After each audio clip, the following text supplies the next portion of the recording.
A todos, a todas. Agora, na temática histórica, teremos uma roda de conversa, onde será abordado o tema O Corpo, Tela e o Som que pensa o filme.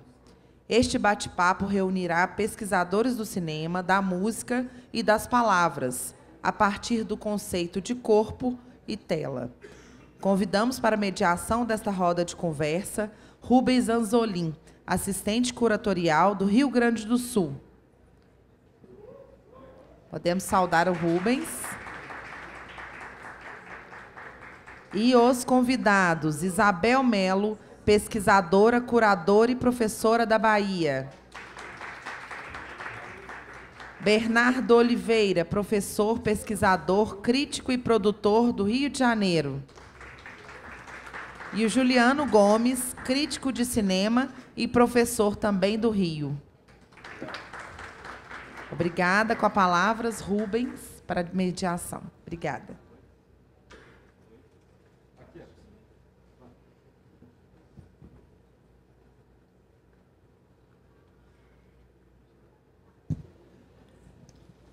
Oi? Olha, ninguém me falou que tinha que vir com camisa de time, já vou começar a reclamar. Vocês estão ouvindo? Estão ouvindo. Já começo reclamando. Bom, gente. Bom dia ou boa tarde, né? Como preferirem. É uma alegria estar aqui com 3 profissionais, né? Que eu admiro muito.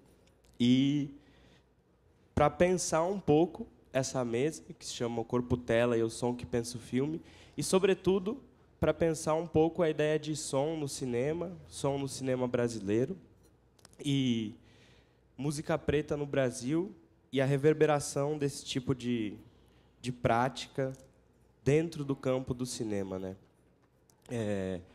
Eu imaginei fazer uma fala inicial assim muito breve, explicando a mesa, explicando os conceitos, o porquê dela existir, e aí passar a bola para vocês, para a gente reflexionar, vocês falarem, a gente conversar, e aí depois abrir as perguntas para o público.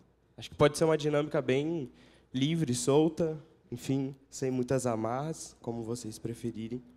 E é isso. Essa mesa, ela parte da ideia que, na verdade, acho que não é nem uma ideia exatamente, é mais uma provocação, né? Pode o som pensar o filme? Eu lembro que, recentemente, estava conversando com o Juliano e ele falou uma coisa que eu fiquei pensando depois. A hipótese do som pensar. Eu acho que, quando a gente lida, né, com o cinema de modo geral, de modo mais prático, a gente tem muito essa ideia de que a imagem vem antes do som. A imagem é o que dita, talvez, o som, a camada sonora e as outras coisas que o filme oferece.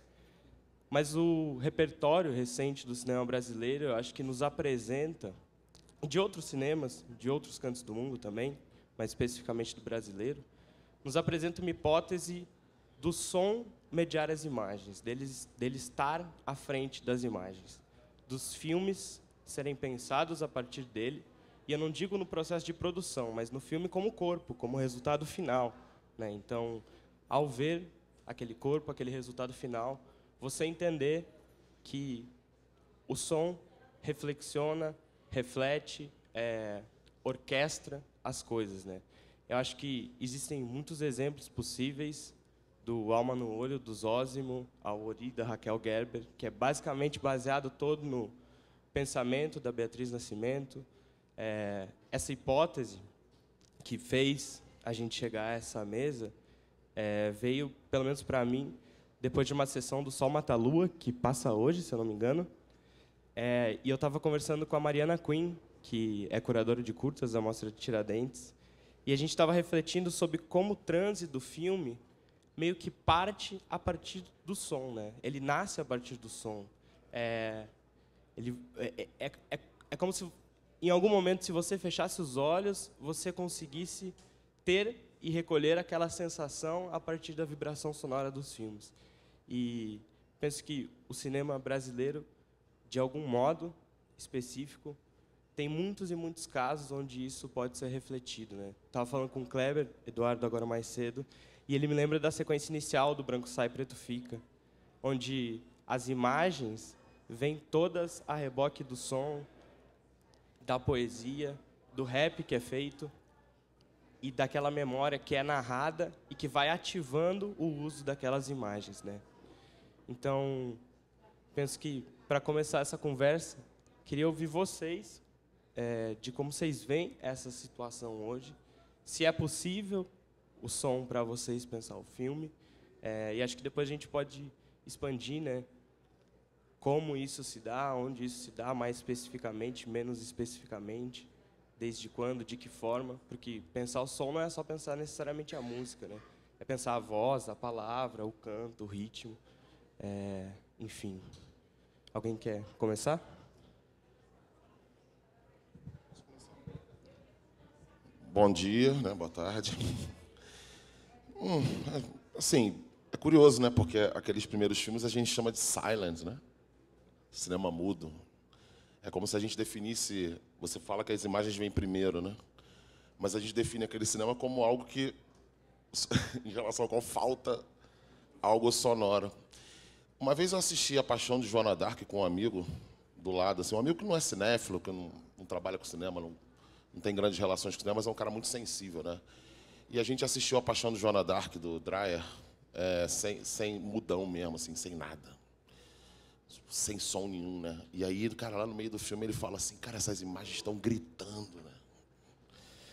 Então, acho que tem uma questão também aí, que essa relação som-imagem é uma relação que o cinema sempre desafiou, né?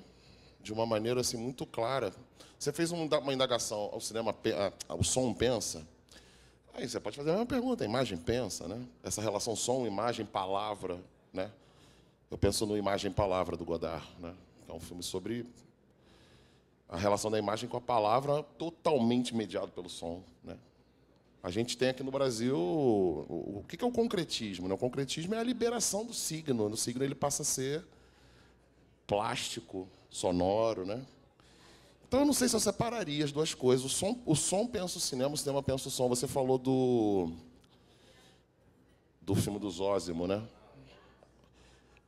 Então, se não tivesse aquele John Coltrane ali, vamos dizer que o signo das imagens, da forma como estão organizadas ali, no seu mutismo, né? Porque o Zósimo está ali usando o corpo para pensar, né? E para produzir história, e para produzir também algo que ele se libera do corpo, né? Eu fico pensando que muitas vezes, talvez avançando um pouco no tema do corpo-tela, né? Muitas vezes a gente endereça esse problema do corpo de uma maneira que me parece estranha. Hoje em dia, então, está um pouco generalizado isso, né? Porque é como se a gente dissesse assim, vamos pensar o corpo como algo que questiona o dualismo cristão, judaico-cristão da mente e do corpo. E não só questiona esse dualismo, como também vai questionar a suposta preeminência da razão, da mente sobre o corpo. Parece que esse dualismo é muito semelhante à relação som-imagem, entende? Porque eu não consigo enxergar dessa forma. Eu acho que o grande barato de uma afrografia, e aí eu já vou mencionar o livro da Leda, que eu acho o Afrografias um livro mais complexo nesse sentido, né? Porque há uma dimensão intelectual fortíssima ali, né? Racional, imaginativa, quer dizer, o corpo liberado da sua dimensão biológica, anatômica, puramente biológica, ou, para usar os termos da Leda Maria Martins, ela diz, o corpo é cinético, o corpo, né? Quer dizer, o corpo está em movimento, o corpo é sensorial, né? O corpo, portanto, está atravessado pela percepção, o que, a rigor, a gente está reproduzindo o modelo cognitivo da filosofia moderna. O que me preocupa é justamente a gente acabar não identificando nesses movimentos, né, e nessa sensorialidade uma dimensão que está relacionada à ideia de pensamento mesmo, né? De imaginação, memória. É aí que a gente vai fazer a diferença, de fato. Né? Então, retomando a pergunta, o som pensa, ele pensa através, né, de impulsos, através de ondas, né? né, que vão sendo desenhadas, né? E particularmente no caso do cinema brasileiro contemporâneo, eu acho que tem aí uma questão que até se a Sasha tiver aí pode falar melhor do que eu, que é uma questão técnica, prática, né? O som produz imagem porque a gente edita tudo nos aplicativos, eles são muito parecidos, né? O som, se editar som e editar imagem, hoje, por conta das ferramentas, são processos, eu não diria iguais, porque existem, obviamente, diferenças pontuais ali. Você pode trabalhar com a textura da imagem, você pode trabalhar com a textura do som, são registros técnicos diferentes. Mas, vamos dizer assim, a lógica dos blocos, né, da interseção entre os blocos, dos cortes, é uma questão muito técnica, né? Então, assim, o som pode não só pensar o filme, como ele pode projetar, né, dinâmicas de acumulação, de rarefação, né, de preenchimento, de contraponto, né? O som pode, portanto, produzir tipos de relação que são sonimagem, vamos dizer assim, né? Para, de novo, citar o Godard. Enfim, eu falei pra cacete. Tem um aí, Júlio. Pode ser?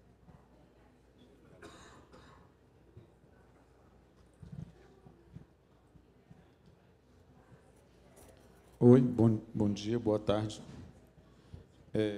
Prazer estar aqui com o nosso Cineop, discutindo esse tema, com Isabel, Bernardo, Rubens, interlocutores que eu admiro pra caramba. E um tema tão rico que me interessa de diversas maneiras. Eu acho que o que eu pego dele de primeira, do tema, e essa coisa que o Rubens falou, que a gente conversou, é uma espécie de princípio de reversibilidade. O som pensa o filme, e eu acho que o que me interessa justo aí, mais do que a resposta a essa pergunta, é um pouco essa possibilidade da reversibilidade. Porque eu acho que isso pensando como operação, isso é uma constante estética, sei lá, pensando aqui na música negra brasileira, né? Esse, por exemplo, tem milhões de exemplos disso, né? Mas eu canto, vocês cantam. Eu canto, vocês respondem. Eu canto, vocês respondem. E quando eu canto, vocês respondem, quem está cantando? É vocês, sou eu. E o que está acontecendo? E no samba, um compositor faz a primeira, a segunda improvisada. Tipo, esse jogo do vai e volta. E é interessante que isso é uma ferramenta muito poderosa em relação ao pensamento. E a pergunta, tanto a ideia do pensamento, quanto, enfim, as operações dele mesmo. E aí uma pergunta que eu acho que cabe aqui, e a gente tem aqui dentro algumas respostas, como o Bernardo já falou, o Rubens já falaram, que é como essas operações que se dão, no caso pensando aqui no caso da música brasileira, são transponíveis ou reversíveis no caso de filme. Ontem foi muito bacana, porque a gente teve, né, o Alma no Olho passou, uma sessão muito, muito bonita, que eu acho que é curada pela Tatiana, o pessoal aí dos curtas, que foi os Cantos de Trabalho, do Humberto Mauro, e aí depois pulou para o Carlos Adriano, a Voz e o Vazio, a Vez de Vassourinha. Quando o nome do filme se chama, o Bernardo falou de poesia concreta, A Voz e o Vazio, a Vez de Vassourinha, o que esse negócio está dizendo? Isso é um título, mas igualmente é um som. A aliteração faz isso, é um título e é um som. Então, no mínimo, as coisas são duas coisas. Para fazer esse tipo de operação em imagem é difícil, é bem mais difícil, no sentido de serem duas coisas. Mas eu acho que a natureza da pergunta que talvez essa mesa queira fazer, se tem como horizonte esse tipo de possibilidade, né? Como que a gente faz, reapresenta o mundo recomposto num filme a partir dessa possibilidade que as coisas são duas coisas, ou são três coisas. E a história da, digamos, expressividade negra no Brasil e no mundo tem uma certa facilidade com isso. Porque lá, quando, né, tem o filme Uma Negra Chamada Teresa, que é de uma música País Tropical, do Jorge Ben. E lá, que na segunda parte, você vai começar a cantar Patropi, e vai cantar só a metade das palavras. E aí ele fala uma coisa que, para mim, é belíssima, e que, se a gente pensar a partir do sentido que as coisas só significam uma coisa, é uma coisa péssima, que ele fala, sou um menino de mentalidade mediana. E isso é um barato, pô, porque eu sou um menino de mentalidade mediana, e de certa maneira todos nós somos. Isso tem uma jogada, porque isso está sendo feito junto com a música. Tem uma espécie de mágica ali acontecendo, e a mágica de uma música, aquele negócio que vai e que a gente pega, aquilo não tem uma matéria, um contorno muito desenhado, mas atua de uma maneira vibracional, frequencial. E aí como é possível trazer esse tipo de operação vibracional, frequencial para um filme? Né? Um desses exemplos, eu acho, que encarou essa questão cabeludíssima, são os filmes que a gente viu ontem, que no Canto de Trabalho do Humberto Mauro. Vai lá, aquela música, tem a música cantada, mas vai o pilão. Pum, vai o pilão. Pum, vai o pilão. Pum, vai o pilão. E aí você fala, o pilão vai marcando o filme, e o pilão é uma espécie de sei lá, como é que é disparador de partícula, aquele negócio da física, enfim. Um acelerador de partícula. Pum, pilão, e troca o filme. Pum, pilão, e troca o espaço. E a coisa é na marcação do pilão, né? Como uma espécie de instrumento que eu acho muito bonito, que tem a ver com o que o Bernardo falou sobre o silent, que é o surdo, né? O surdo, né? Um instrumento de som que se chama surdo. É uma ideia muito interessante, né? Mas por quê? Porque por um lado, ele é um instrumento vibracional. E você pega, por exemplo, o Caixa Preta, da Sasca do Bernardo, ele tem uma espécie de investimento vibracional. Eu não vi ontem a sessão, mas as sessões que eu já vi, a caixa treme, o som treme. Isso é uma operação de outra natureza que não funciona como, muitas vezes, o discurso e a palavra funcionam, como a alusão ou substituição de alguma coisa, né? A imagem de uma casa, a imagem de uma igreja. O som tem uma capacidade mais ampla de uma expressividade compositiva, que são uma, duas ou três coisas ao mesmo tempo. Uma espécie de polirritmia, uma polissemia, mas mais do que polissemia, né? Mas uma espécie de acordes de sentido, né? Um conjunto de coisas. E aí A Voz do Vazio para mim, um dos maiores filmes já feitos no Brasil. Por quê? Porque ele vai tentar... Porque é um filme maravilhoso, porque é uma biografia de um artista negro. E aí é incrível, porque o filme é muito consciente do problema do discurso e das frequências e do ritmo. Porque o filme é cheio de palavra, pô. Mostra palavra, mostra jornal, mostra arquivo, mostra palavra, mas mostra tanta palavra que aquilo ali vai virando outra coisa. Mas não pela subtração, mas pela saturação. E aí tem uma hora que fecha no close do buraco da notícia de jornal. Aí faz... Então, o problema... A palavra também tanto tem buraco quanto é buraco. E o filme vai nessa espécie de batida, ele como se fosse um disco, né? E o Vassourinha só gravou 12 músicas. Toca as 12 músicas e acho que tem todos os documentos sobre a vida do Vassourinha, tem no filme.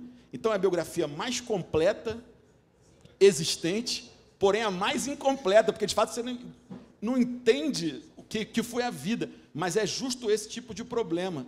E algo que tem a ver, eu acho, com a expressividade negra, que é esse jogo traje mágico, de certa maneira, sabe? Que tem as duas coisas, que tem uma espécie de registro da tragédia e, ao mesmo tempo, a fagulha do júbilo, só que ao mesmo tempo, sabe? Tipo, sei lá, a música da Jojo Todinho lá, Que Tiro Foi Esse? A música chama Que Tiro Foi Esse? No Brasil, o lugar onde mais pessoas tomam um tiro no mundo. E as pessoas dançam essa música se jogando no chão, pô. Pá, que tiro foi esse? Você se joga no chão, finge que morreu. As pessoas aqui, em todo lugar, tomam um tiro e morrem o tempo todo.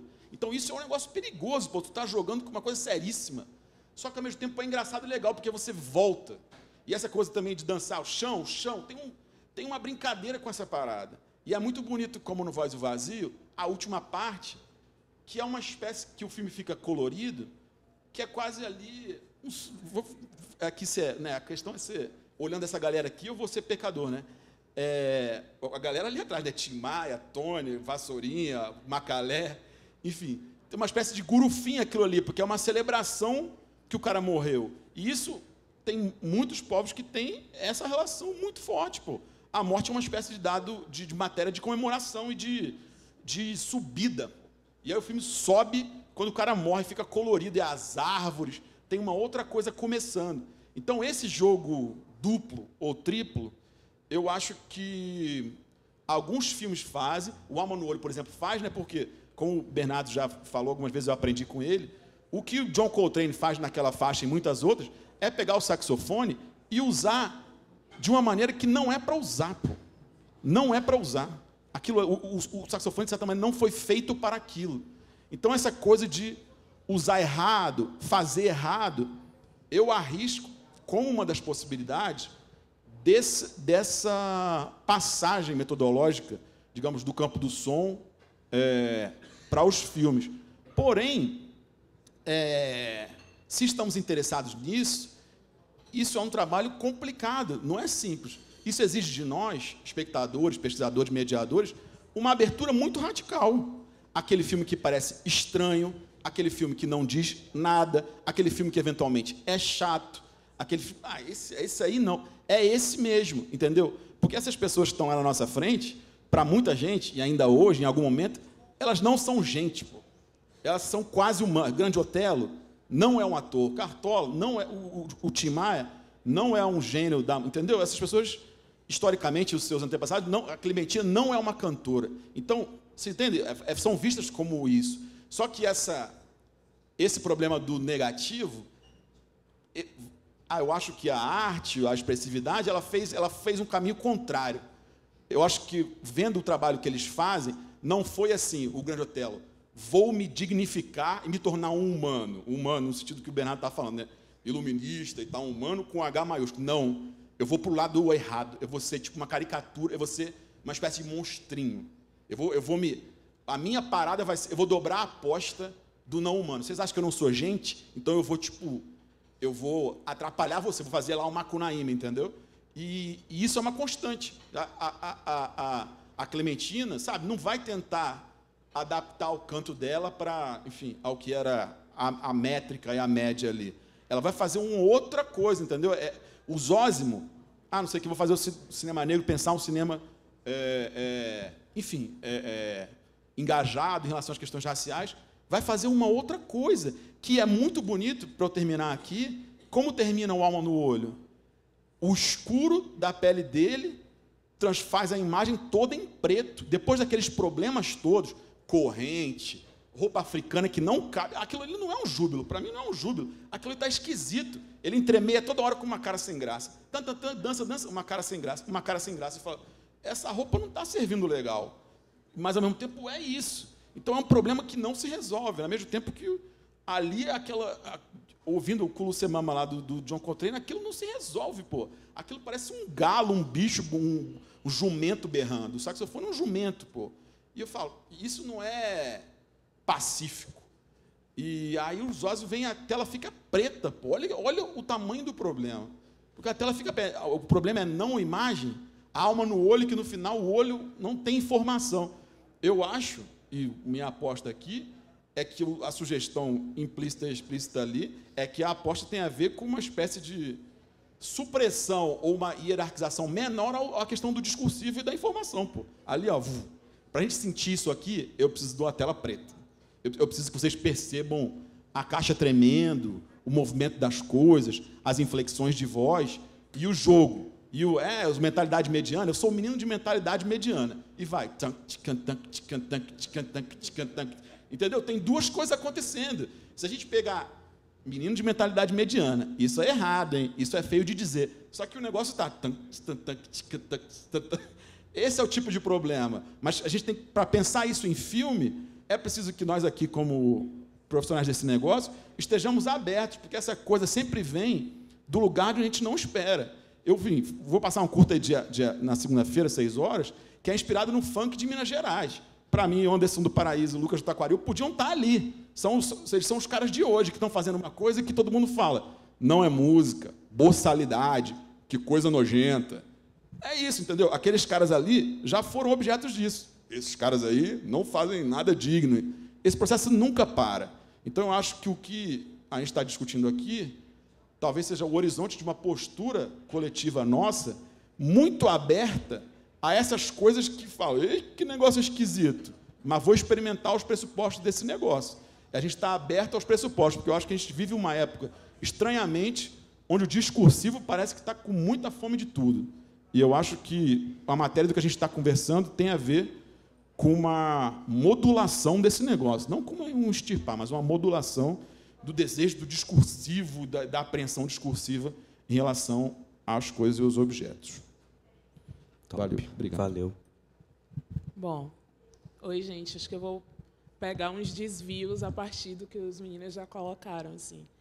Porque acho que, em geral, quando a gente vai pensar nessas questões, e aí, para mim, é inevitável pensar na escrita da história e fazer esses caminhos, a gente está sempre pensando na falta. Assim. E me parece que falar de som também é falar de silêncio, também é falar de falta. E aí eu fico pensando que, quando a gente olha para a história do cinema brasileiro, né, tem um caminho que, enfim, pensando, por exemplo, em corpos e poéticas negras, em geral, a gente sempre olhou muito para as faltas e pouco para as presenças. E acho que, por exemplo, pensar em caminhos que eles se multiplicam, e aí tentando me aproximar dos pressupostos e dos conceitos de Lê, da Maria Martins, quando a gente olha e sai dessa perspectiva que Bernardo colocou, né, iluminista, linear, progressiva, né, e que vai arrumando as coisas dentro disso que o Juliano coloca do total do discursivo, e tenta olhar para esse processo. E aí acho que é necessariamente pensar numa dimensão de temporalidade que é múltipla, né, que é, como Lira coloca, tanto no Afrografias quanto no Performances, né, do Tempo Espiralar, é pensar tempo por outros caminhos que são muito diferentes do que normalmente a gente está acostumado e que organiza, né, a grosso modo, a forma como a gente pensa história no geral, história do cinema em particular. Quando a gente pensa no que ela vai falar das cinéticas, das curvaturas dos tempos, eu acho que tem uma aproximação para pensar em som e para pensar em imagem, porque as coisas elas estão indo e voltando. Então, pensar, assim, vou pegando os ganhos para fazer os meus desvios.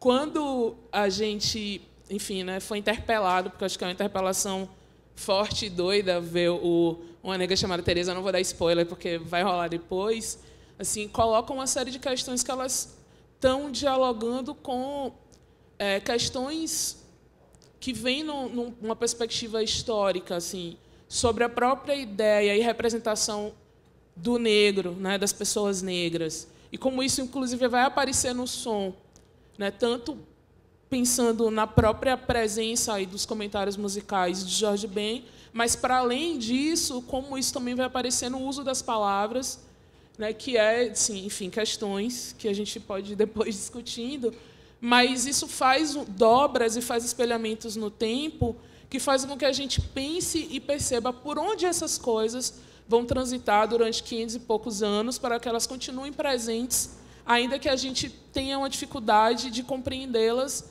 nesse tempo em que a gente está. Então, eu acho que, quando a gente está pensando nessas imagens, nesses sons, e eu concordo com o Bernardo que não dá para separar, assim, essas coisas elas estão o tempo todo em relação, e eu acho que, enfim, é sábado, e falar de espelhamento faz muito sentido, né?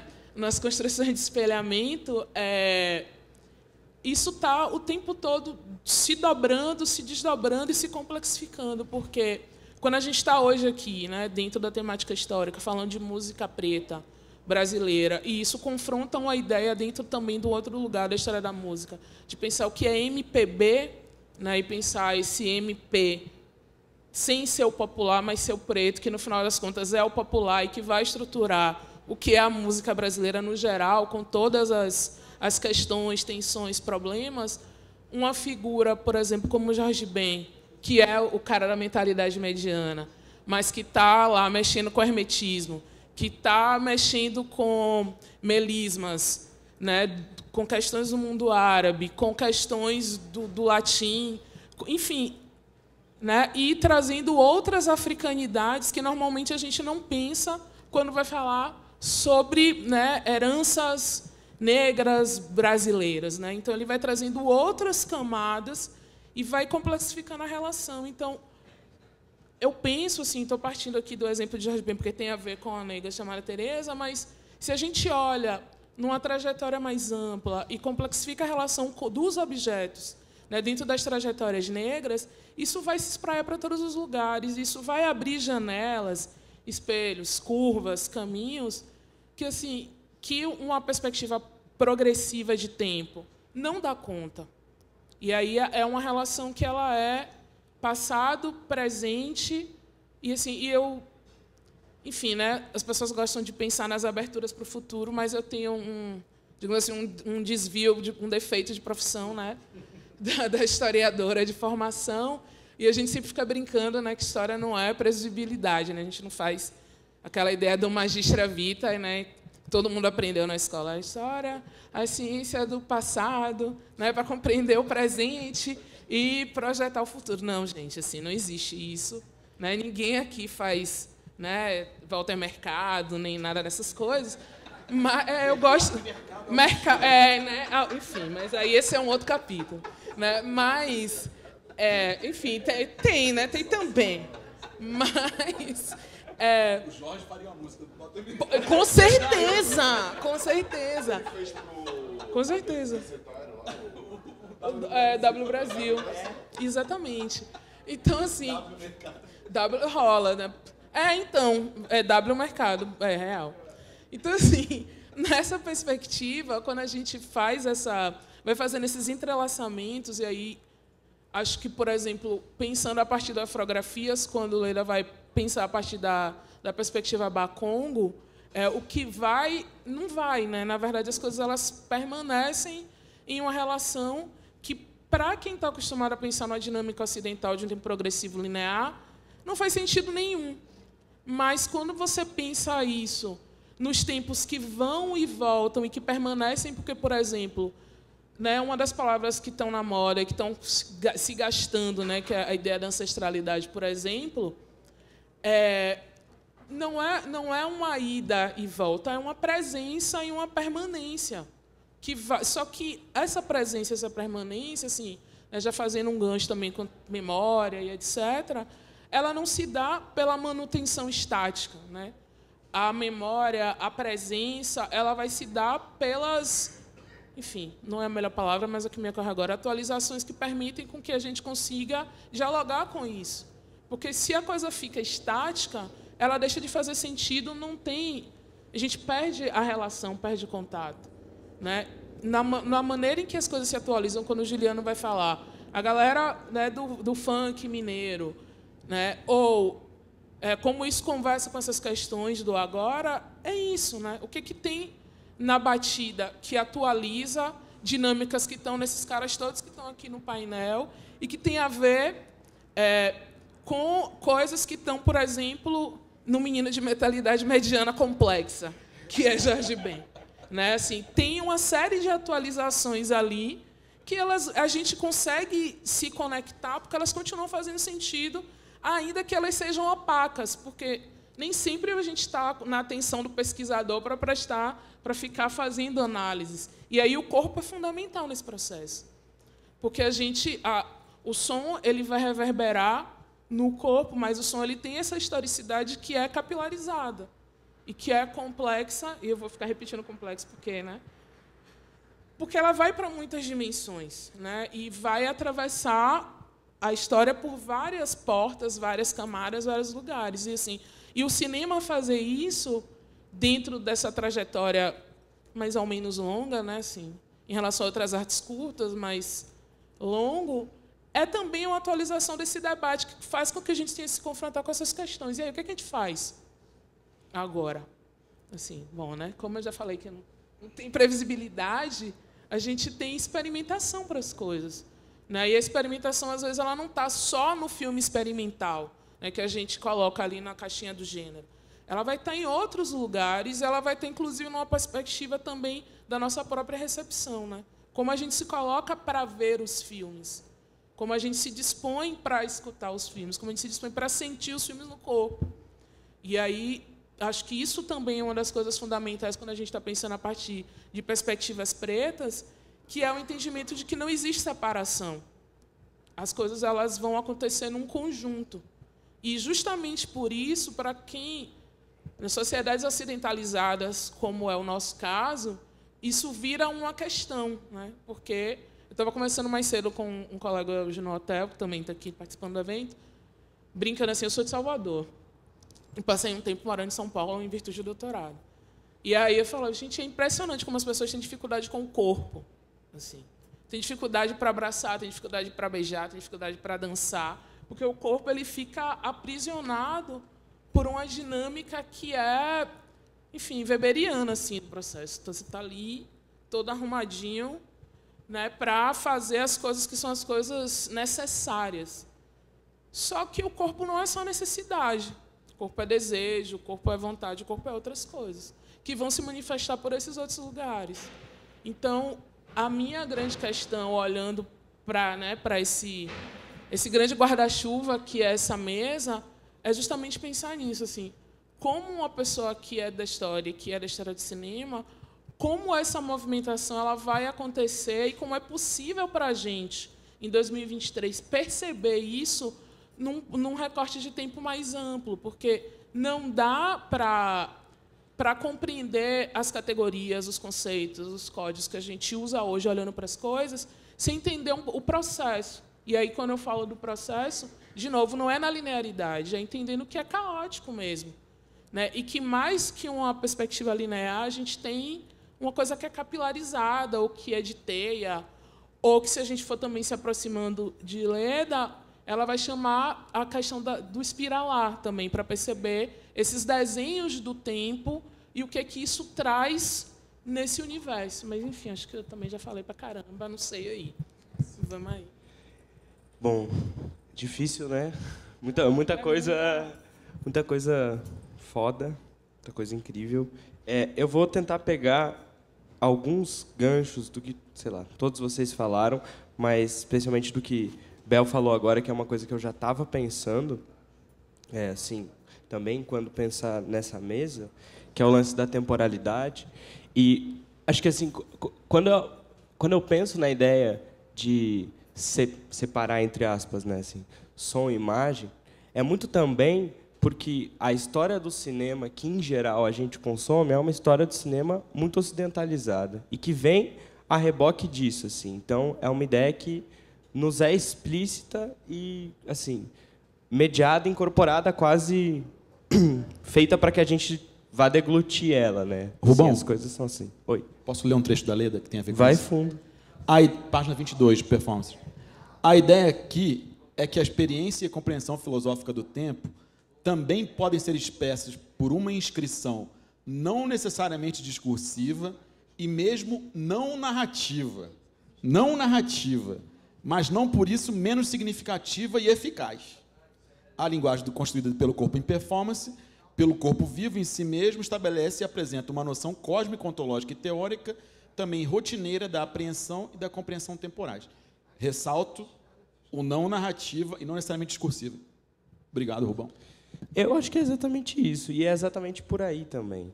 É a ideia de que, sei lá, se a gente for pensar, a gente conta majoritariamente A, C e DC. A gente marca um tempo linear. A gente pensa a partir dessa lógica e, enfim, reflete o cinema também a partir dessa lógica. Mas esses cinemas, esses cineastas, essas manifestações que a gente citou, fala. Mas se a gente pensa, o problema é o pensamento, pô, que é o problema de base aqui. O pensamento não é a única coisa que acontece. Eu acho, outras coisas, Juliana, que assim, não é que o pensamento seja a única coisa que acontece, acho que o pensamento não é só racional.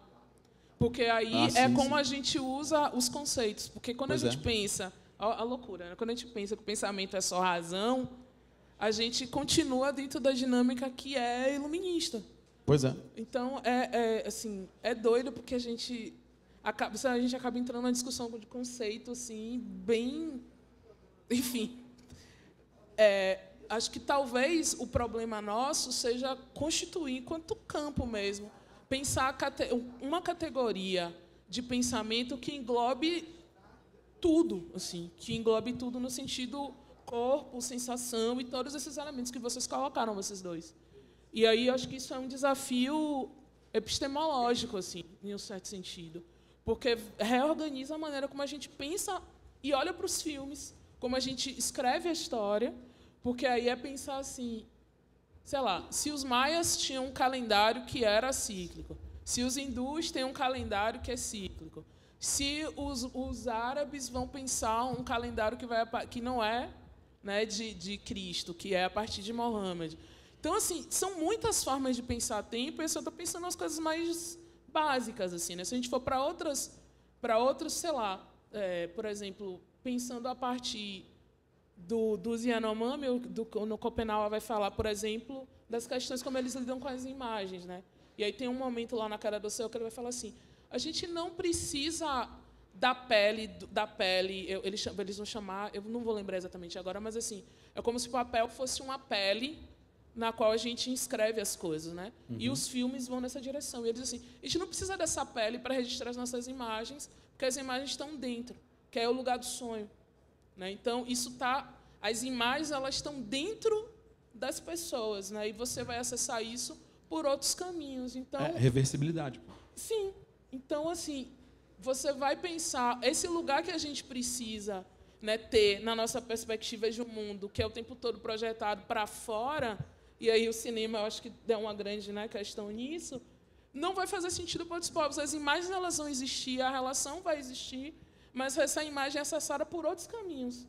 Então, eu não sei, assim, se é possível para a gente também, né, por conta do processo geral, chegar nessa possibilidade, né, de imagens que existem dentro e que são compartilhadas por outros caminhos que não são os narrativos que a gente conhece. Não sei se para os nossos processos isso é possível, mas são frestas, pelo menos, para onde a gente pode imaginar. E aí eu acho que também o lugar da imaginação como uma categoria talvez também seja fundamental, porque a gente também não imagina apenas imageticamente, a gente imagina, acho que com a sensorialidade mais geral, assim. E a imaginação não é linear, né? Exato. Imaginação não é linear, a memória não é linear. Sonho não é linear. Sonho não é linear. Bom, enfim. Muita coisa, né? E a música dos barbeiros, Bernardo?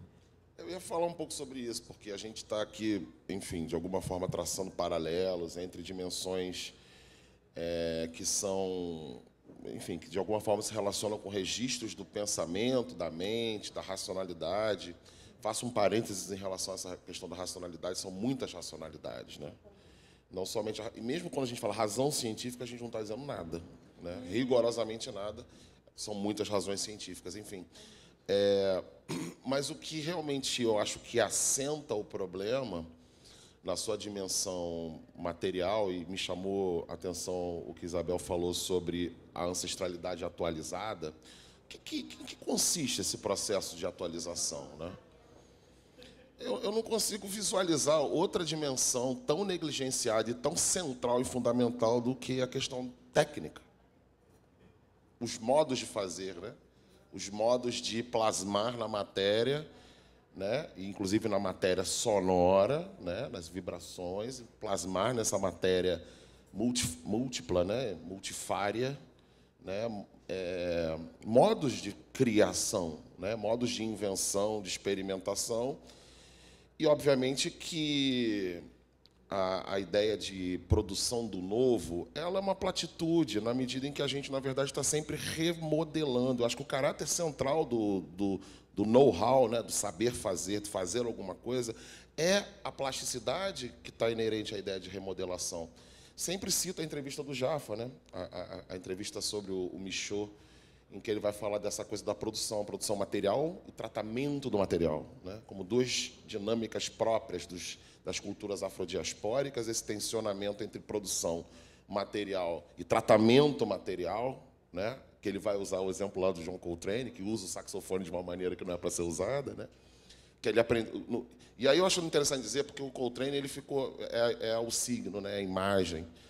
Mas o Coltrane aprendeu isso com um cara que é o Albert Ayler.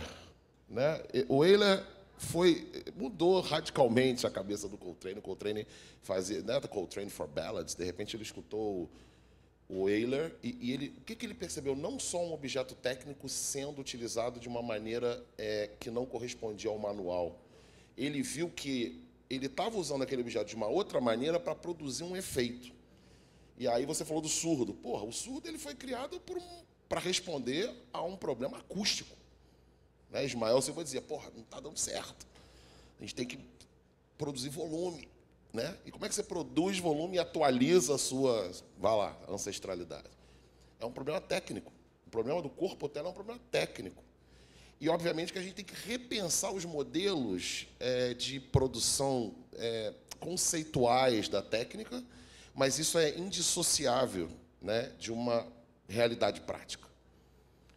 E eu vejo cada vez mais os debates no cinema e na música capturados, né, pela academia, pela universidade, e dificilmente a gente não vai recair num criticismo banal em relação ao problema da técnica. Né? A gente tem que refazer esse pensamento. O Juliano está pedindo para falar sobre a música de Barbeiros, porque, veja, quando a gente pensa em música popular do Brasil, né, se a gente for fazer uma história da música antiga brasileira, da música da corte, né, sobretudo daquela que chega a partir de 1806 aqui no Rio de Janeiro, né, essa história ela é limitada pela sua realidade material, porque a gente não tem a documentação propriamente dita sobre o que de fato acontece na música dispersa das esquinas. E aí essa pesquisa do Maurício Monteiro, na Construção do Gosto, da Silvana Gerra, quando ela vai resgatar essas histórias dos barbeiros sangradores, né, me chamou muito a atenção nisso, porque em torno da corte, né, que chega aqui logo cedo, né, no século XIX, essa corte ela chega, ela instala seus aparelhos culturais, usando um termo atual, né, tem teatro, vai fazer lá salas de concerto, etc. E existe uma realidade aí que vai afetar radicalmente o problema da música nesse momento, que é o caldeamento sonoro entre registros, né, da expressão africana e das necessidades dessa corte, né, e das necessidades da cidade. Então, o cara precisa de alguém para tocar no batizado. Quem é que vai lá tocar no batizado? Possivelmente um barbeiro sangrador. Quem é o barbeiro sangrador? Né? Esse cara que geralmente vem da região centro-africana, a gente não sabe exatamente de onde vem, porque... né, rupturas, caldeamentos, né, há uma mistura interna aqui realmente complexa que precisa ser cada vez mais pensada de forma consequente. Mas o fato é que o barbeiro sangrador é um cara que, além de fazer a sua barba, né, com uma gilete, com maestria, ele é sangrador, ou seja, ele cultiva as bichas, né, que vêm a ser as sanguessugas, para, né, produzir um efeito medicinal no corpo da pessoa com febre, da pessoa com algum problema gástrico, você tem ali a renovação do sangue. Tanto a sangria pode ser feita pelas bichas, né? Ou seja, há uma alta técnica, uma alta tecnologia, né, totalmente, né? Você pega ali, você manipula as sanguessugas no corpo, você faz a barba, você pode costurar uma roupa, né? E, nessa altura, ali, meados dos 19, existiam mais ou menos 250 barbeiros sangradores no Rio. Os documentos indicam que, em sua maioria, ou escravizados ou pretos forros. E aí, muitos documentos dizem, em sua maioria, retintos. Essa algaravia que vai ser produzida, a algaravia sonora que vai ser produzida nesse Rio de Janeiro de 1850, ela vai se misturar com a música clássica ou com a música erudita que vai chegar para animar os bailes da corte. Você tem a modinha, você tem o undu, você tem a fofa. Essas músicas vão ser tocadas nas ruas também. Então, esse caldeamento sonoro que vai produzir a música brasileira e que muitas vezes vai ser vista, por exemplo, por um Debré como algo barulhento, incômodo, desprovido de uma constituição harmônica, de um discurso musical próprio. Bom, você vai lendo essas coisas, você vai vendo, porra, em primeiro lugar, né, os barbeiros eles são grandes polímatas, né, que manipulam não só dimensões técnicas, mas dimensões do conhecimento, porque, né, percussões e tal. A Silvana Gerra lista a lista dos escravos que estão à venda no Rio de Janeiro de 1806. Fulano de tal, excelente dentista, sangrador, sangra a moda da sua terra, faz costura, faz a barba e, nas horas vagas, toca seu violino.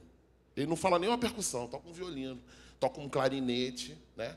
Então, que música é essa que acontece ali, né? Essa música que precisa ser aterrada através de objetos técnicos e de um conhecimento, né, de como lidar com eles, é uma música extremamente complexa que a gente só pode imaginar, né? Mas que eu vejo, por exemplo, Milagre dos Peixes, bota para ouvir. O que é aquilo ali que está acontecendo? Né? Milton muito sagaz, né? Toda aquela turma ali muito sagaz. Eles pensaram, não, vamos levar aquela zoeira do congado, onde você vai andando pelo congado, assim, aquela música vai te circulando, não tem a objetividade reta ali de apresentar os elementos num equilíbrio, faz a mixagem. Não, o bagulho é zoeira mesmo.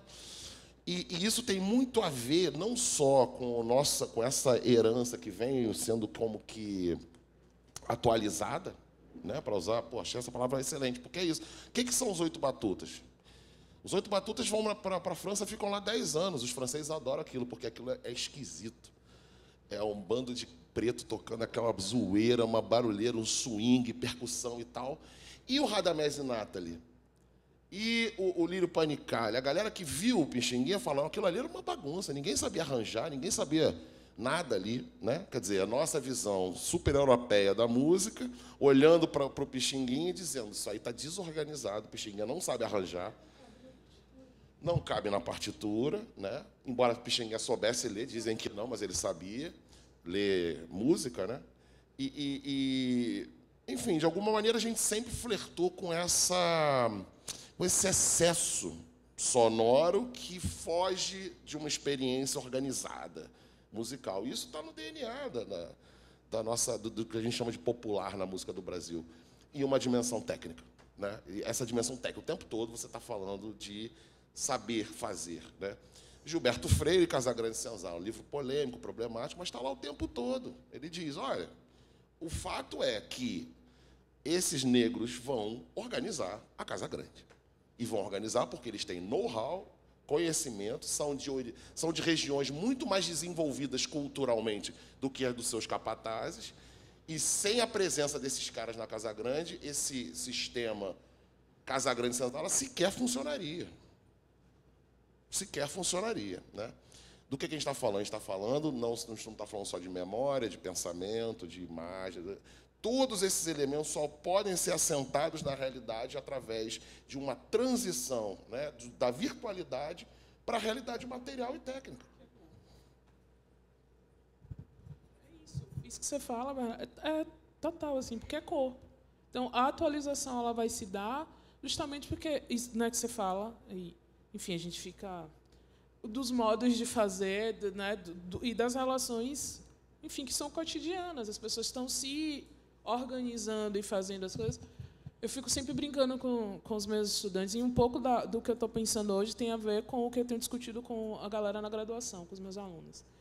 E assim, a gente sempre pensa muito as coisas assim de um lugar como se a gente estivesse falando de uma excepcionalidade, né? Ou de que, por exemplo, as pessoas estão fazendo alguma coisa para que alguém do futuro saiba. Não, as pessoas estão vivendo a vida delas e estão resolvendo a vida delas. Assim, ninguém tira um RG porque um historiador do futuro quer saber como era seu nome, sabe? Não existe isso. Eu vou mandar um e-mail, né? Porque hoje quase ninguém escreve cartas de amor, mas vou escrever uma carta para fulano, para fulana, porque no futuro vai ter algum historiador que quer estudar relações afetivas. Ninguém faz isso. As pessoas estão resolvendo a vida, né? Elas estão resolvendo a vida. Então, o que você dá, né, do exemplo dos barbeiros, ou, enfim, de todo mundo que está nessa estruturação da vida cotidiana, as pessoas estão vivendo a vida delas. E é a partir dessa vivência do cotidiano que essa atualização acontece. Então, assim, quando o cara toca um instrumento de um jeito que não é para tocar, na perspectiva ocidental do negócio, ele está resolvendo a vida dele, fazendo com que aquilo que ele aprendeu das práticas na sua vida cotidiana, num outro espaço, numa outra temporalidade, faça sentido no espaço que ele está no agora. Então, assim, isso é imprevisível, é improviso, que acho que foi uma coisa que a gente até falou aqui em algum momento antes. É improvisado e que vai gerar as questões, assim, não tem como ser controlável, né? Então, por isso, eu acho que como, né, Leda vai pensar as questões, né, e falar da curvatura dos tempos e como isso vai pensar passado, presente, etc., faz muito sentido, porque você fala, é a vida prática, é o cotidiano das pessoas. Os sangradores estavam ali resolvendo a vida deles, né? Tipo, como é que você vai... Sei lá, se você era um escravizado de ganho e você tem entre aspas aqui, né, tempo para circular nos espaços, para conseguir sua alforria, você vai fazer tudo o que for possível para juntar esse dinheiro. Então, assim, se você sabe lidar com metalurgia, se você sabe lidar... Enfim, né, a gente está em Ouro Preto. Se você sabe lidar com metalurgia... Pelo amor, calma. Óbvio. Se você sabe lidar com metalurgia... Tudo bem aí? Não sei, mas vai dar certo. Pode falar. Quer trocar, Rubens? Não... Pera aí, gente. Pera aí. Que aí também... Ficar sem mediador vai ser ruim, né? Assim, então... Porque acho que a cadeira saiu do lugar aqui, não? Tá, gente, vou dar um jeito. Tá bom. Mas, enfim, né? Quando a pessoa tá... Metalurgia e tal, né? Lidando... Você falou metalurgia. Ouro Preto, né? Bom, aí cada um com seus cada um. Mas quando... É isso. As pessoas elas vão viver a vida delas e vão lidar com aquilo que é possível. Então, se você era um escravizado que sabia lidar com metalurgia, que sabia lidar com a questão de saúde, você vai ganhar o seu dinheiro para tirar sua alforria. Isso é a sua vida prática, cotidiana. Ô, gente. Olha, tá rolando performance. Vai, por favor, Mari. Já tá rolando performance. Mariana Mansur fazendo... Produzindo. Deixando as coisas como... Produzindo. Mas é devem isso. estar. Então, assim, só para fechar, né? Porque, enfim, o corpo, né, se manifesta nas coisas. Pois é. O corpo da cadeira também. Também. Né? É desse lugar, assim, não é... É dentro do cotidiano que essas coisas se atualizam. É dentro das relações de todo dia. Né? Então, como é que... Sei lá, alguns teóricos vão pensar, né, em táticas, em estratégias, enfim, aí cada um vai chamar como queira e articular como queira, mas é dentro dessa dimensão que é cotidiana que as coisas vão acontecer. Ninguém está preocupado com o que vai... Enfim, todo mundo projeta e deseja futuros. Mas o que você está fazendo aqui na hora, o resultado é improvável. Assim, é imponderável. Os caras... Né? Enfim, eu acho que é isso. E não caber na partitura tem a ver com isso também. Né? Porque as questões são outras. Ninguém está preocupado se vai entrar no Conservatório Imperial de Belas Artes, porque não entra. Você não ia entrar no conservatório, você é preto. Você não vai entrar no conservatório do período colonial. Então, seus caminhos são outros. E eu acho que o que cabe a gente é também olhar para isso e pensar quais são os caminhos que a gente precisa, quando você fala assim.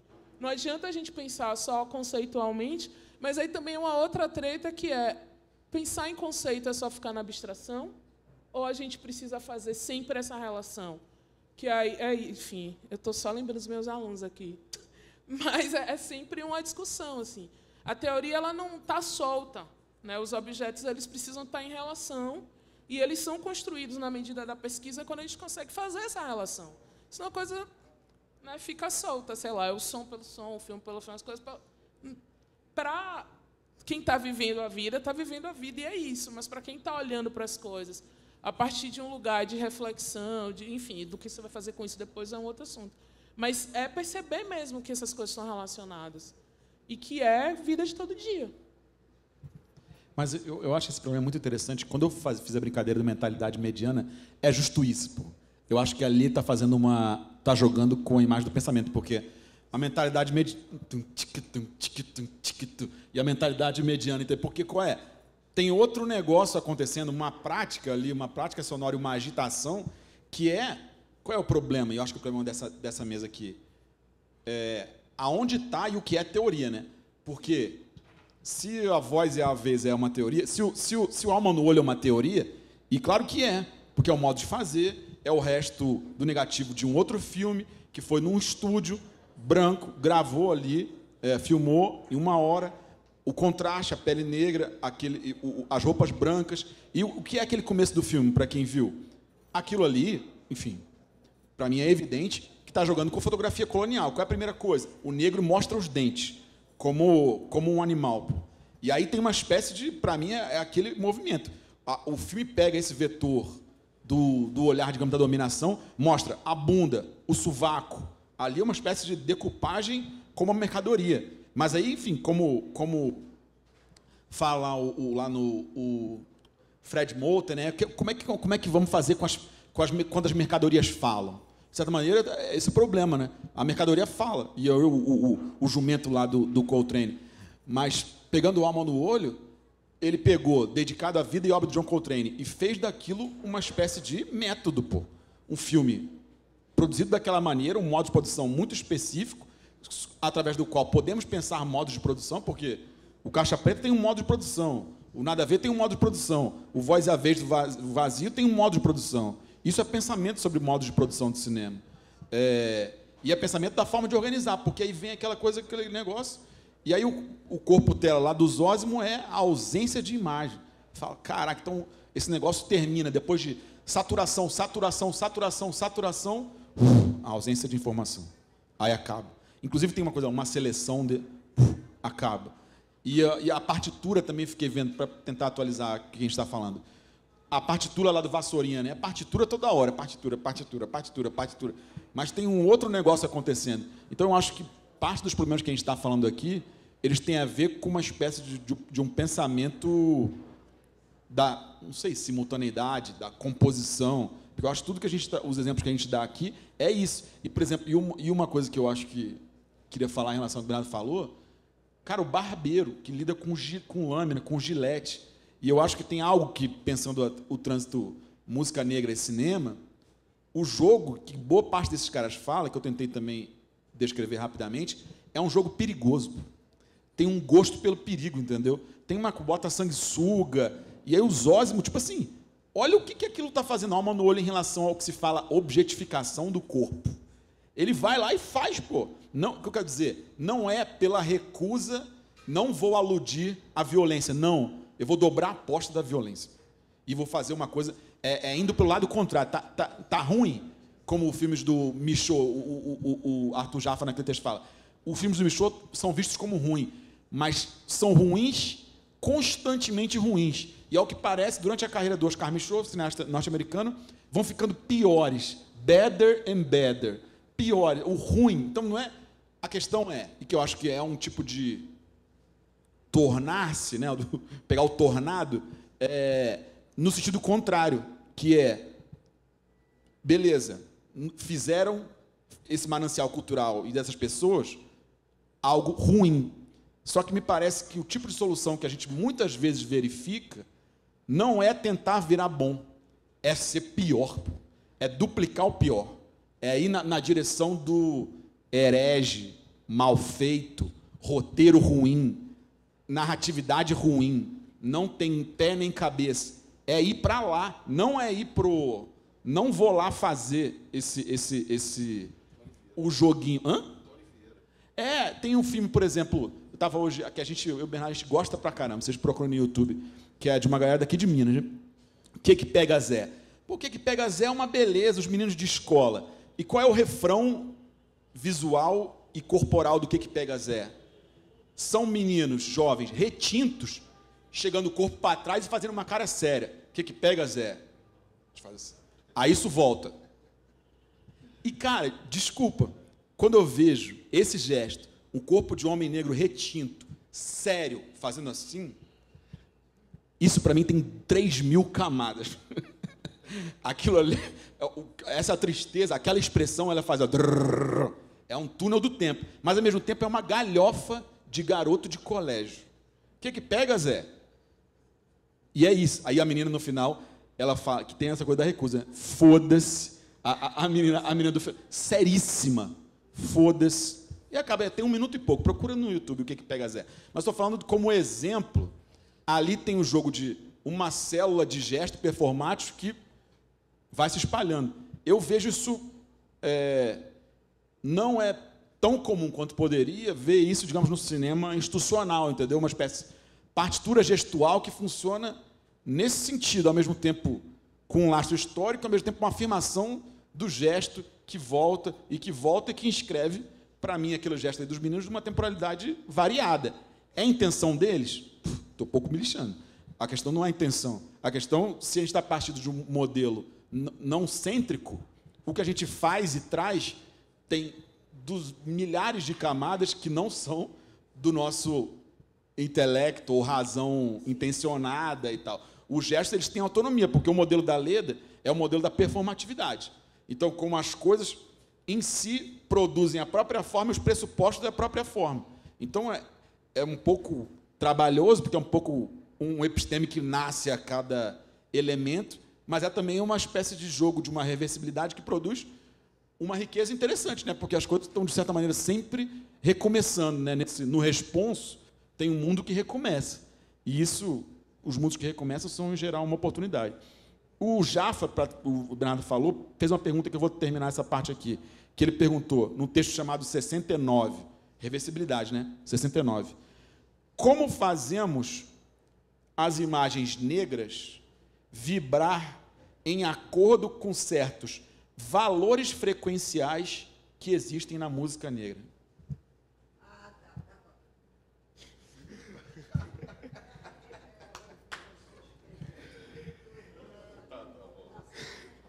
Desculpa.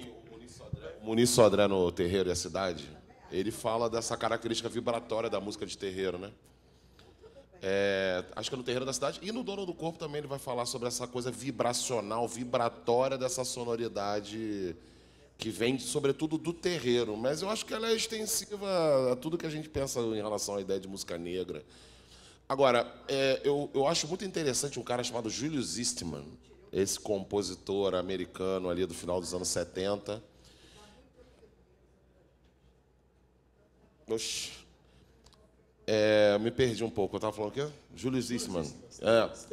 Porque tem uma apropriação da lógica discursiva do que a gente costuma chamar de minimalismo, de uma maneira um pouco errada, né? Mas o minimalismo é o quê? Steve Reich, né? Enfim, John Adams, né? E ele vai pegar e o que ele vai... Qual é o tipo de procedimento técnico que ele vai operar no corpo conceitual do minimalismo, né? O que a repetição vai produzir? Cada nota que geralmente é administrada em ressonância com outra nota, né? Você pega assim, pega, por exemplo, Philip Glass, Icing on the Beach. O cara começa... A vibração ela é feita entre as notas, né? Você toca uma nota em cima de outra e aquilo, dependendo da nota que for, do intervalo que for, aquilo produz uma vibração, né? Já fizeram? Pega um violão, pede para alguém que toca violão fazer para vocês, tirar os harmônicos e fazer os dois harmônicos vibrarem ao mesmo tempo, né? Às vezes, se você estiver desafinado, vai fazer vai depender, vai produzir uma vibração, né? O Eastman trabalha com isso de uma maneira única, assim. E não é só a nota, ele vai usar também o pedal, ele vai, né, a nota vai ser totalmente trabalhada a partir de reverberações, e essas reverberações vão sendo multiplicadas, acumuladas, né? Quer dizer, tem um procedimento aí que é essencialmente usar elementos técnicos para produzir uma música que não é, vamos dizer, que tem um aspecto realmente assim espectral, né? Fantasmagórico, de algo que vai se acumulando e essa própria dimensão de acumulação vai fazendo sobrar. Isso tem muito mais a ver, para mim, com síntese, ou com estratégia de produção de síntese, do que propriamente com linguagem e forma musical. Porque a gente sempre vai pensar o minimalismo, pelo menos, né, o pensamento mais corriqueiro, universitário, a gente sempre vai pensar o minimalismo a partir da ideia de forma, e como o minimalismo vai dissolver as formas canônicas da música ocidental. A gente tem ferramenta para pensar de outra maneira. Então, assim, são técnicas onde, de alguma forma, ali o Julius Eastman vai sintetizar aquelas notas numa outra perspectiva, não exatamente na relação entre as notas, mas as próprias reverberações do som. Ora, vamos retomar o cara, né? Jorge Ben. O que Jorge Ben é, né? Essa síntese dissonante de vibrações. Né? A mãe que supostamente teria vindo da Guiana, mas parece que o livro da Camille desmente isso, mas, cara, parece que a história fica melhor. Né? Porque essa mãe realmente passou para ele a coisa do melisma, super arabizado, né? E aquele violão único, e aquele construto voz e violão. Eu prefiro achar, não que o Jorge Ben não teve a mesma atenção do João Gilberto. Eu prefiro achar, o que é verdade, né? O que é verdade. Você não tem tanta análise da música do Jorge Ben como você tem de análise de música do João Gilberto. Você não tem tanta centralidade do Jorge Ben na música moderna brasileira como você tem a do João Gilberto. Isso é uma questão política que a gente tem que resolver, né? Que os livros apareçam, né? A Cauã está aí? Então, os livros têm que ser produzidos, né? As análises, a gente tem que fazer as coisas materialmente falando.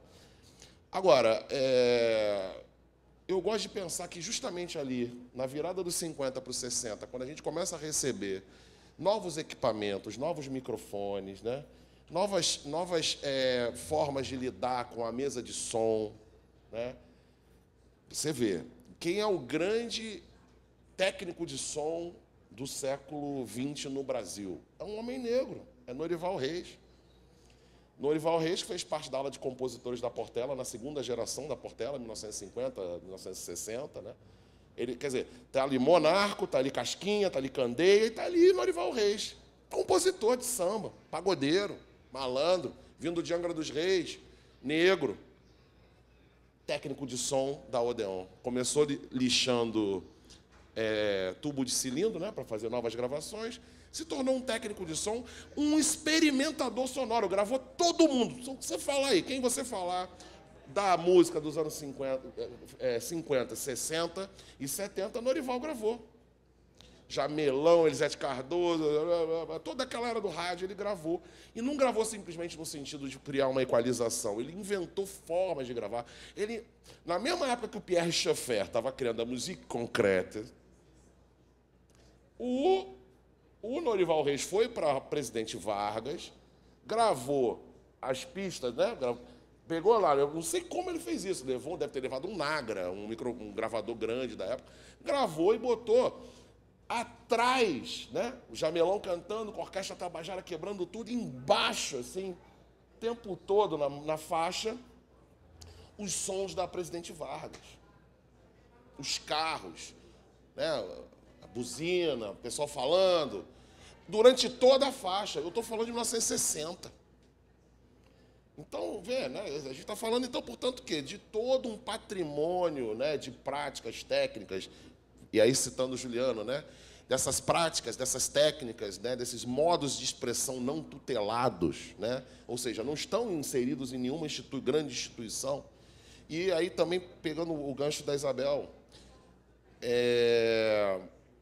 a coisa do cotidiano, porque eu pergunto assim, eu cheguei a entrevistar o filho do Norival, o Luiz Carlos Terreis. Aí eu falei, como é que vocês chegaram nessa autoexperimentação sonora? Ele falou assim, meu filho, CLT é o nome.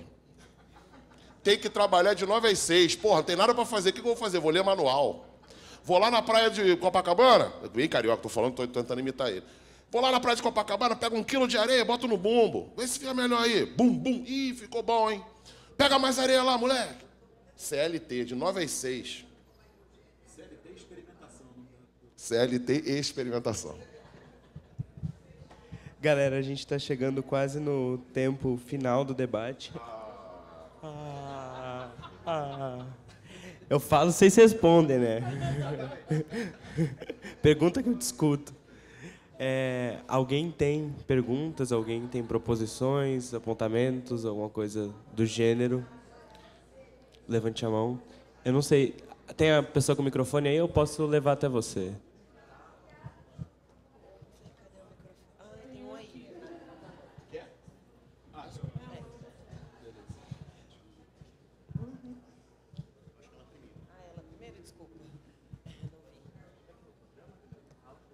Eu estava conversando com o Renan aqui meio em paralelo, enquanto vocês estavam falando, porque eu fiquei pensando na fala do Juliano de fazer pior, né? E daí, agora que o Bernardo falou, acho que condensou exatamente a minha proposição, que eu acho que o fazer pior é saber o que você está fazendo. E eu acho que isso tem base em, tipo, nas convenções também. Eu acho que não é rejeitar as convenções, mas se apropriar delas para propor outra coisa, né? Por exemplo, você falou da experiência com a falta de visibilidade no Zósimo. Pô, isso daí Bresson já fazia na Grande Testemunha, tá ligado? Tipo, o Zuhard é aquele burro, mas daí a diferença que eu acho que tem, e daí é nisso que eu estou falando, tipo, ele pega o que já é feito e transpõe para uma perspectiva negra, porque quando o Bresson faz, trazendo esse exemplo, ele dá a expectativa da visibilidade, né? Então, tipo assim, o burro faz o barulho na falta da imagem, E daí, mas ele aparece depois como protagonista do filme.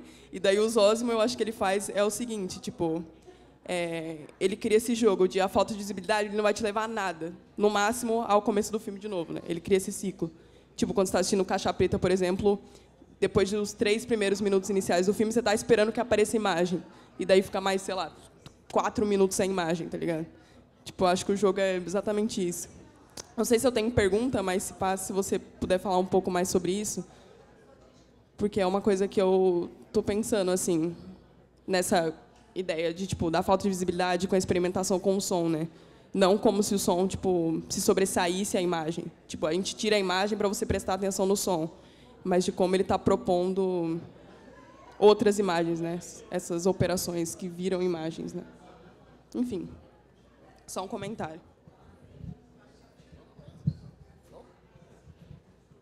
Não, no caso do Caixa Preta, o conceito, né, para falar de conceito, a gente já começou pensando nisso, assim, na tela preta, né? E na tela preta projetada na sala preta, no cubo preto, né? Um cubo escuro. E aí foi engraçado, porque a gente reparou que a tela preta na sala preta ilumina pra caraca, né? Produz uma luz, né? Ô, gente, pelo amor de Deus, hein? Fala aí, vai. Então, assim, isso já era uma coisa... O som veio depois, por incrível que pareça. Assim, a ideia de falar, não, agora vamos jogar só som, gente falando, para de alguma forma... Aí você fala do Bresson é engraçado, né? Porque naquele livro dele ele fala bastante disso, né? De uma imagem não deve socorrer um som, né? Um som não deve socorrer uma imagem. Né? O processo todo do cinema tem que ser a disjunção. E não fala nada mais do que o Eisenstein já tinha falado na forma do filme. Então, essa coisa da disjunção som-imagem, que vai ser matéria lá para o Deleuze trabalhar para caramba ali no Cinema 1, Cinema 2 e tal. Não é uma coisa tão nova assim, a realidade é essa. Né?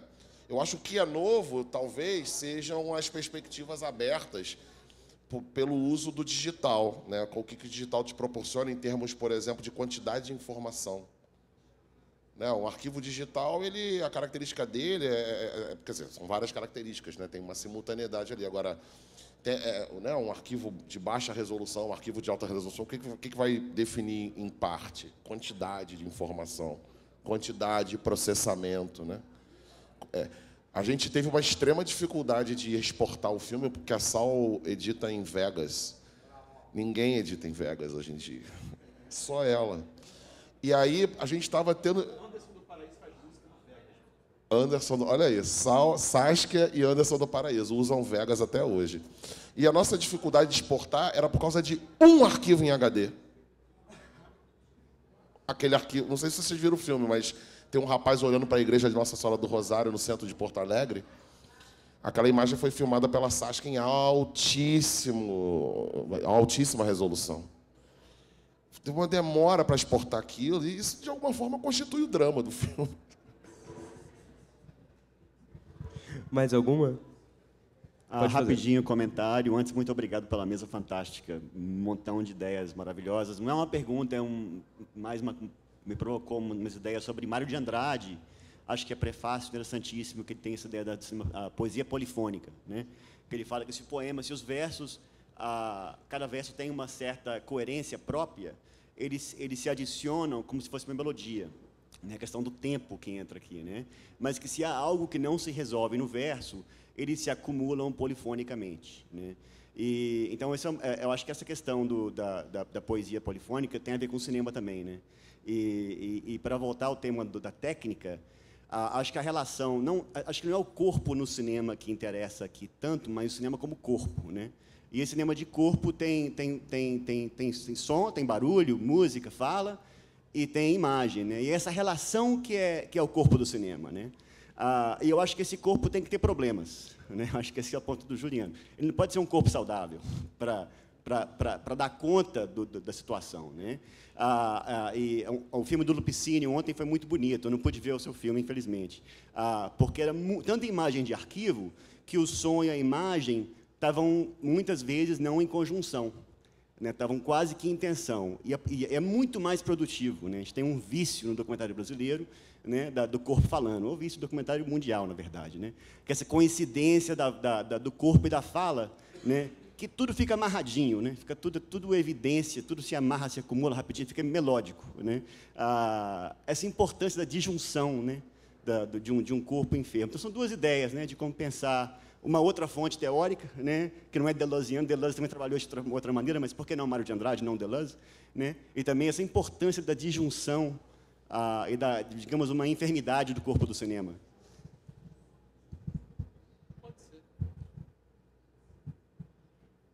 Eu acho isso importante mesmo, essa coisa do doente, da doença, e o trabalho a partir disso, né? Porque eu acho que, na alma no olho, quando começa com aqueles negócios que parecem fotografia colonial, a história da fotografia, do aparato, ela é doente, pô. Ela de certa maneira, né, servia para, né, aquelas coisas do século XIX, lá, medir crânio, anatomia, procurar por que a mentalidade era mediana, pô, pela medida. Né? É a hipótese, pô. Então, ele vai lá e fala, ó, isso aqui é doente. E aí, só que eu duplico a doença e faço uma outra coisa. E eu acho que esse tipo de golpe, eu acho que ele é central. Enfim, eu sinto que isso é preciso ser pensado com os materiais do nosso tempo. Porque eu acho que tem uma coisa, né? É maravilhoso, por exemplo, a gente está aqui, o Tony ser homenageado. Porém, esse processo não para. Os tornados estão aí, ó.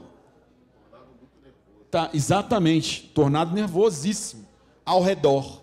E o que é difícil é perceber o tornado, digamos, aparecendo. Eu acho justo e lindo que seja uma homenagem e que, né, aqui não foi feita. Porém, é um desafio enorme estar aberto à forma dos tornados ao redor, porque tem um monte na esquina, como é que é, nas ruas, está aí né? O som das ruas, está ali na bagunça, o milagre dos peixes, isso é tudo aqui, né? Né?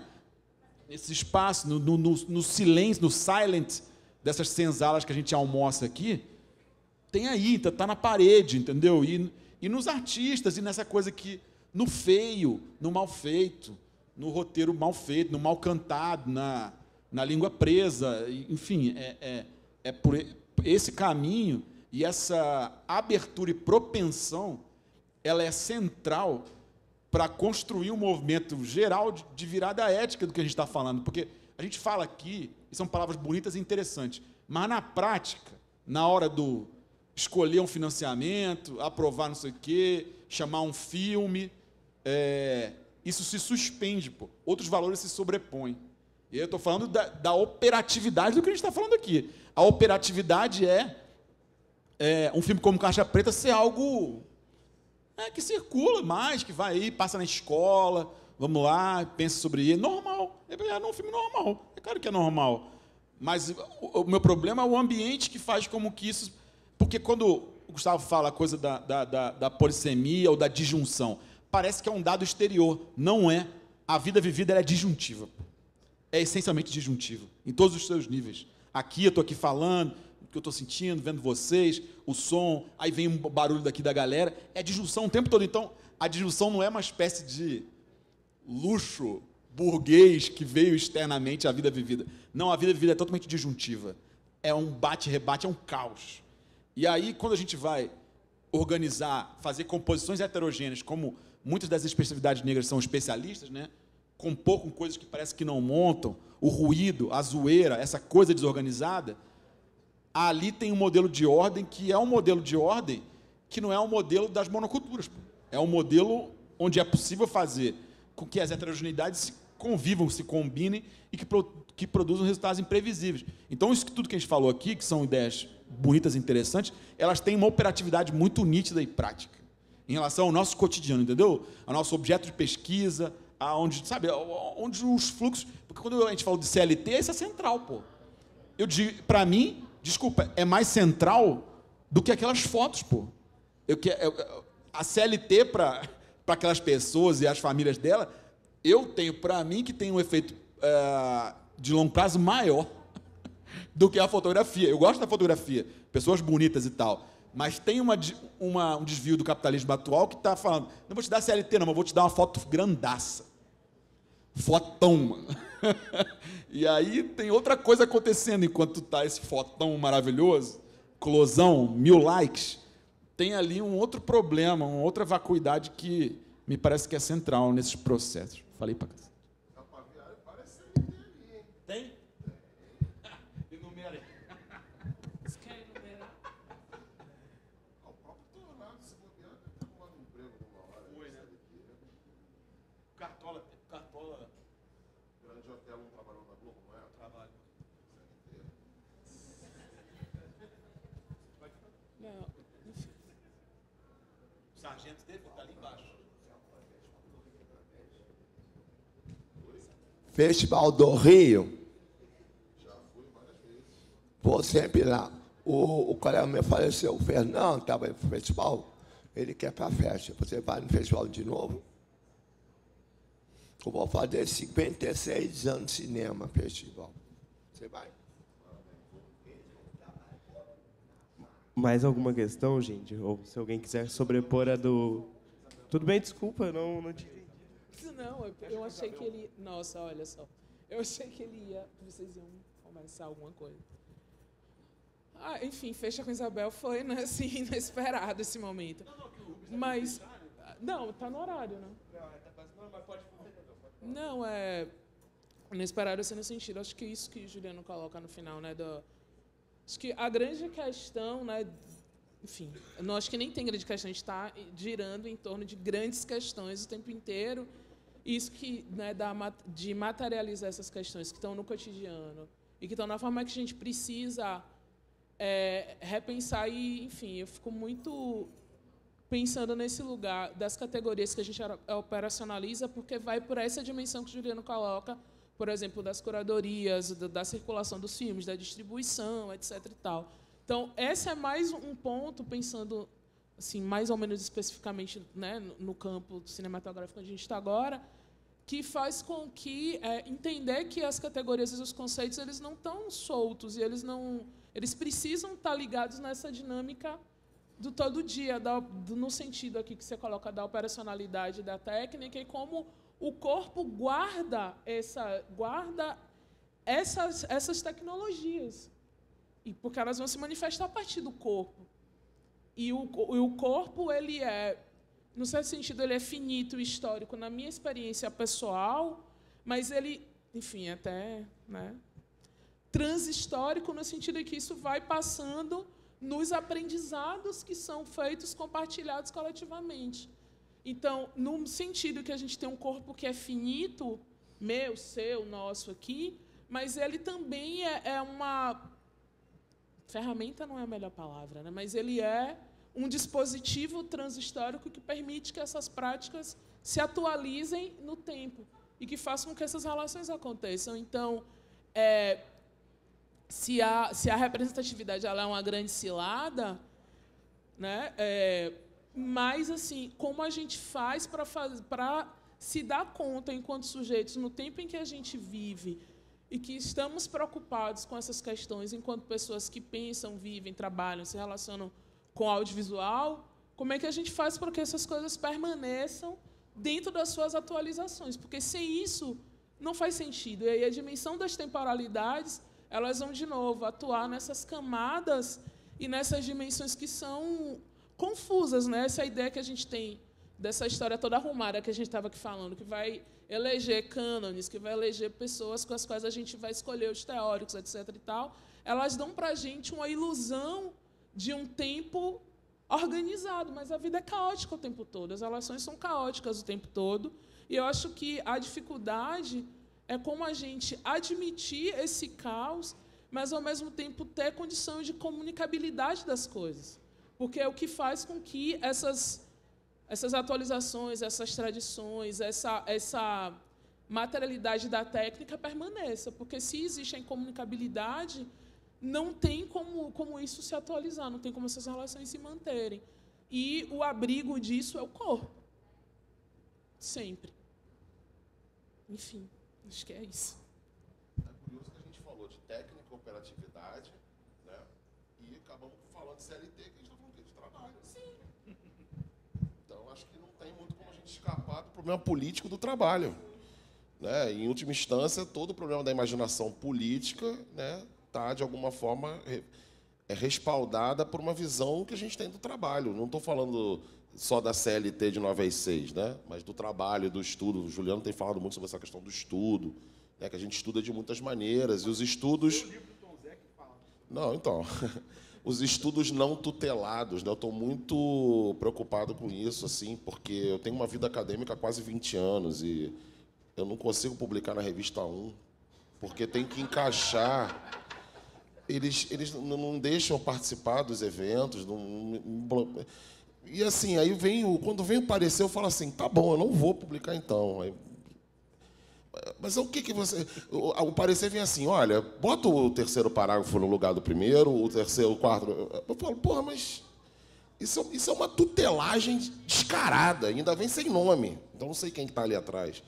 Então é muito importante a gente começar a pensar o trabalho do ponto de vista dessas experiências não tuteladas de pesquisa e de estudo, né? De trabalho, portanto. Né?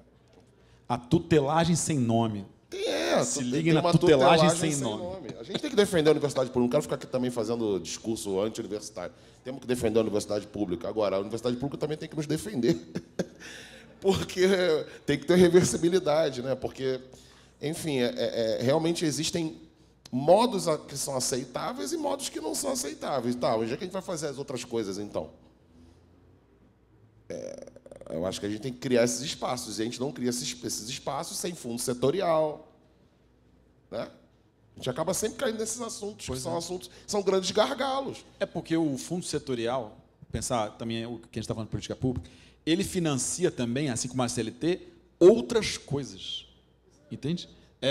Você pega o cinema contemporâneo brasileiro, boa parte dele é fermentado direta e indiretamente por essa atuação, entendeu? Porque não é assim, claro, entra na conta ali, mas isso tem um fomento, a multiplicação desse tipo de iniciativa de infraestrutura e material técnico para fazer as coisas, tem uma espécie de potencial de fertilidade muito mais do que, digamos, o direto, entendeu? Então, quando, por exemplo, a universidade se fortalece de verdade, ela abre para você fazer o trabalho não universitário também, né? E tudo que a gente está falando aqui e o trabalho dessas pessoas tem muito a ver com essas outras coisas que se faz, né? Pegar a areia de Copacabana, gravar a rua, né? É um espaço para fazer a coisa e fazer a outra coisa. E essas duas coisas são trabalho, né? E eu acho que, né, eventualmente não está escrito no seu contrato, porém o resultado é esse, né? O resultado quando, né, sei lá, acho que o Candeia tinha CLT lá da polícia, né? O Nelson Cavaquinho era polícia, ou, enfim, fizeram a coisa, entendeu? Então tem uma relação entre as duas coisas, os dois trabalhos. Agora eu acho que tem uma coisa, trabalho não é emprego. E o que a gente está falando. CLT, a gente está falando de emprego. Emprego é uma coisa, trabalho é outra coisa. Acho que aí é a chave do negócio. Então, assim, trabalho é tudo isso. Todas essas coisas, inclusive... Enfim, né? Trabalho é o que ocupa o tempo da gente, inclusive do ponto de vista criativo, emocional, racional. Todo. Emprego é o CLT. Trabalho é isso aqui. Isso aqui é trabalho também. Claro, porque se não fosse o emprego, né? Boletos existem, mas... E eles sempre vencem mais que a gente. Mas... Exato. Mas é isso, né? Eu acho que a coisa é emprego, né, e trabalho. Assim, acho que o que o capitalismo faz, ainda mais espaços como o nosso, né, de capitalismo tardio, entre muitas aspas, é achatar essa experiência do trabalho e do emprego em um lugar só, pela dinâmica da precariedade, né? Então, tudo fica muito confuso, a gente está o tempo todo super precarizado, fazendo milhões de coisas ao mesmo tempo, e com pouco tempo para fazer essa outra coisa que está nesse lugar do cotidiano e do criativo, que você precisa ter um tempo vazio dentro dessa dinâmica do que é o capitalismo para essas coisas emergirem. Porque pegando 3 horas de ônibus, né? Enfim, aí se coloca a rotina das mulheres, aí outras camadas de tretas. Você, né? Assim, não tem espaço para o que é o trabalho, que não é um emprego, emergir com força. Eu acho que essa é uma questão também. Tem mais alguma última? Acabou? Ok, acabou. Gente, eu queria agradecer muito, Bernardo, Bel, Juliano. Foi uma alegria, um prazer, uma honra. Todas as salvas de palmas. Obrigado, irmão. Enfim, que essa conversa possa reverberar ainda pelos corredores, por aí afora. E, enfim. Valeu, gente. Muito obrigado mesmo.